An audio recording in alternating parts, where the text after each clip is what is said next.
Hace unos días me encontraba yo dando una conferencia en la ex hacienda de Jesús María en el estado de San Luis Potosí, en México. Jesús María se encuentra en el municipio Villa de Reyes y es un lugar muy icónico, histórico, de peso, porque en sus inmediaciones se encuentra la casa que ocupó ella y su familia. Me refiero, cuando digo ella, a una de las mujeres más interesantes de la historia de México, la beata Concepción Cabrera de Armida, fundadora de las Obras de la Cruz. Pues el caso es que estaba yo de visita, es un lugar al que me gusta ir a pasar siempre unos días, me ayuda, y al final de lo que yo había dicho, alzó la mano una persona que yo aprecio mucho, con la que ya me ha tocado tratar en diferentes espacios de este estilo, y me hizo una pregunta, pues que me hizo pensar en el, valga la redundancia, ¿no? Hizo una pregunta que me llevó a pensar, mejor dicho, en el título de esto que estoy diciendo. En pocas palabras, me preguntó que desde mi punto de vista, ¿cómo se podía hablar de Dios y de los valores, de lo trascendente a la gente joven? ¿Cuál era la mecánica, ¿no? Los pasos a seguir. Entonces yo, pensando en responder esa pregunta, que me parece muy buena, porque si no le invertimos tiempo a la gente joven, pues es como encerrarnos en una época y no generar nuevos liderazgos, ¿no?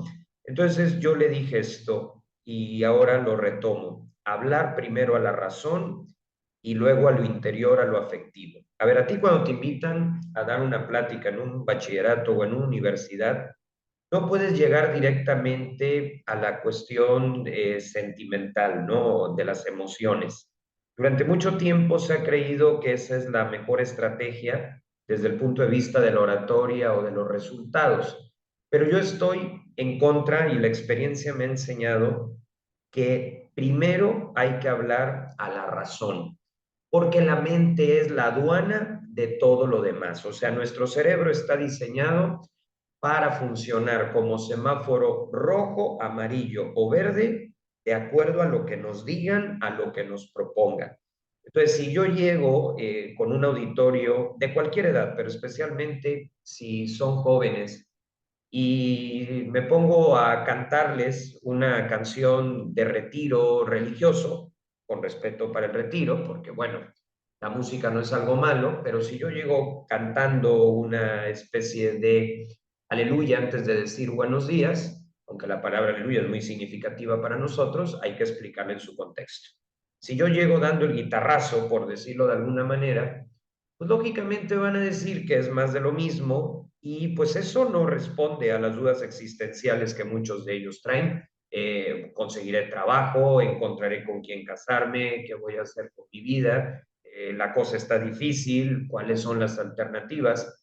Y si tú les llegas así como en una especie de video infantil, pues lógicamente que eso no lleva a nada, ¿no? Y conste que no es una crítica a la guitarra, es un instrumento musical muy bonito, muy significativo, pero lo que quiero decir es que no puedes llegar sin antes apelar a la razón, al pensamiento, y adelantándote a los contraargumentos, pues que una persona no creyente puede tener sobre la fe, y que son contraargumentos ante los que no vale enojarse, no vale impacientarse, pero sí responder de buen humor, con respeto, con buen ambiente.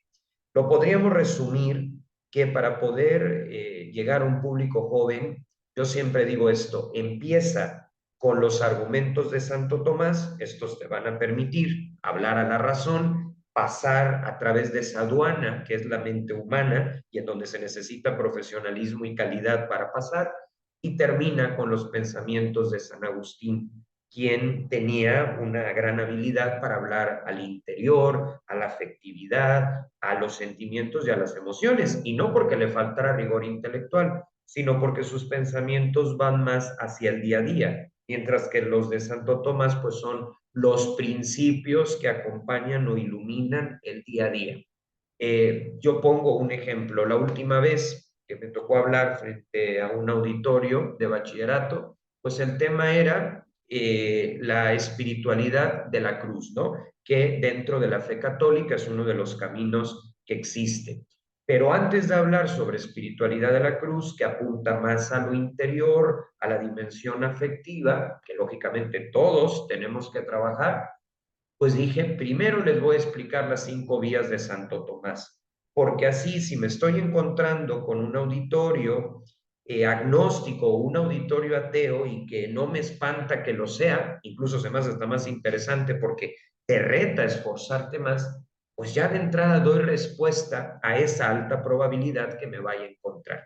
Y fue una muy buena experiencia, porque la gran mayoría pues no había oído hablar de Santo Tomás, no había oído hablar de las vías, estaban más acostumbrados pues a una línea diferente, que no digo que sea mala, solo digo que era diferente. Entonces, cuando viene el cuestionamiento de una figura como la de Tomás de Aquino, que descubría a Dios en el sistema solar, que lo descubría en las leyes de la naturaleza, pues lógicamente les llamó la atención. Y entonces pude pasar la aduana y ya después de eso, claro, explicar pues por qué la fe pues me ha ayudado como persona, como profesionista, en fin, lo que muchos de ustedes conocen y viven. Y es que para mí, y esto es con lo que voy a cerrar, es importante hablar a la razón, porque si tú hablas primero al sentimiento, van a pasar 3 cosas. La primera, que probablemente no te lo acepten porque la aduana de nuestra mente es racional. Entonces, de entrada es altamente probable que te manden a volar y en mi opinión estaría bien que te mandaran a volar si intentas de esa manera. Lo segundo es que los sentimientos, si bien son importantes porque nos hacen humanos, nos hacen empáticos y eso hoy es más necesario que nunca, si bien tienen esto de positivo, tienen un defecto, vienen y van. Entonces, nadie puede sostener un compromiso, por ejemplo, profesional o un compromiso de estilo de vida, como puede ser asumir el ser papá o mamá, pues nadie va a sostener un compromiso a punta de sentimientos, porque como son reacciones químicas, pues estos vienen y van. Entonces, si quieres que tu mensaje pues cale, ponerlo sobre arenas movedizas o que hoy sí, mañana quién sabe, pues ya de entrada vas perdiendo. Y lo tercero, que eso me preocuparía mucho, incluso pues me molesta, pudiera darse algún tipo de manipulación. Y eso jamás, nunca hay que caer en el lavado de cerebros. Si vamos a hablar de Dios, no debemos de hacerlo condicionándolo a sentimientos que puedan generar miedo o culpa. ¿Se vale proponer a Dios en un auditorio escolar? Por supuesto que sí, porque genera inteligencia emocional, porque te prepara para la vida y desde luego para la vida eterna, ¿no? Pero la manera tiene que ser respetuosa de la conciencia de cada uno. Y si tú llegas con cuestiones meramente sentimentales, pues pudiera darse el caso que el sí que alguno de ellos diera a Dios, pues fuera un sí no basado en la verdad, no basado en el yo creo, que decimos en el credo, sino en el miedo o en la manipulación.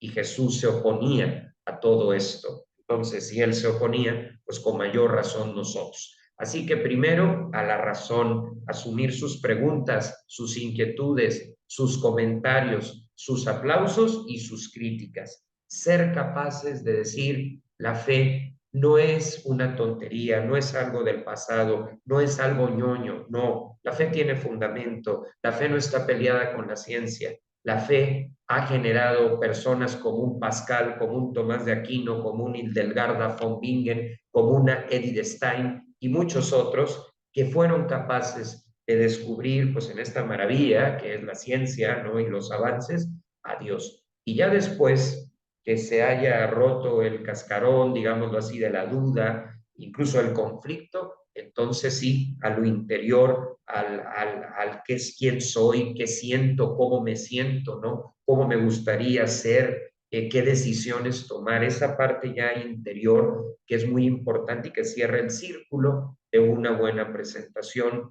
sobre el hecho de Dios y desde luego los valores que de él y de su proyecto, su propuesta alternativa, en algunos casos contracultural, pues llega a dar y que pues contribuye a una mejor sociedad. Entonces, primero, y esto entendámoslo bien, todos los que estamos en el mundo académico, hay que hablar a la razón, hay que apelar a esa capacidad crítica que todos los seres humanos tenemos y ya luego, habiendo pasado esa aduana, pues entrar al interior, no en el sentido de decidir por la persona, sino de ayudarle pues, a que pueda alcanzar este buen nivel de desarrollo humano. Primero la razón y luego ya vendrá como consecuencia la parte afectiva, las implicaciones morales, pero lo primero es romper esa apatía y pues no se hace ni con regaños, ni con dinámicas de integración, ni con cosas cursis. Imagínate que tu plática sea a las 8 de la mañana o peor aún a las 7 a.m.